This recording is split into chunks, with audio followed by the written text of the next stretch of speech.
Sincerely, when was the last time that you were dewormed? If you're anything like me, that sounds like kind of an odd question, not least because of the slightly overfamiliar way it's asked. Sincerely, when was the last time that you were dewormed? I saw that on the sign on a wall of a chemist in Kampala, Uganda. And I guess it did the job because it got me thinking, I can't remember the last time that I was dewormed. And come to think of it, how would I know if I even needed to be dewormed? Well, I guess you just know, right? Well, maybe not.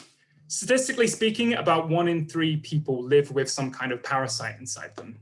Now, if I told you that you were one of those unlucky third, you might disagree with me. But how would you prove me wrong? I mean, sometimes the symptoms are quite obvious. If you ever had an itchy bum as a kid, it's quite likely that you had a threadworm infection. And threadworms are quite big. You can see them in your poo. But what if they were much smaller than that? Well, you need a microscope. And I'm willing to bet that you don't have a microscope in your pocket.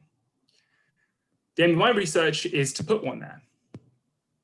I took this photo on the left of my slide while we were in Uganda. We were working with the Ministry of Health's Vector Control Division, a team focused on ridding the country of infectious parasitic diseases. This is the most common way of diagnosing the type of parasite we were interested in. Someone takes some of your poo, looks at it under a microscope, and tries to spot some eggs in it. And it works, but you need one of these big, delicate pieces of kit to do it. And if you're 500 miles away from the nearest one of these, it's not going to be much use to you. Wouldn't it be great then if we could leverage a small popular item that many people already have in their pockets to automate the analysis of these samples? This is where my research is focused. I like to think of it kind of like Snapchat for poo.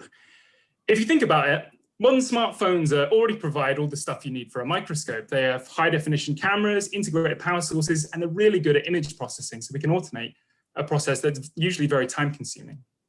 Most importantly, they're just everywhere. In Uganda alone, there are 10 million mobile internet connections, which accounts for 23% of the population. Can you think of anywhere in the world where 23% of the population owns a microscope? I can't. And this is really important because access to effective diagnostics is the first step on the road to treatment. And the more we understand about how these diseases spread, the better we can address the healthcare needs of communities. Thanks very much for listening. And I sincerely hope that none of you actually need to be dewormed.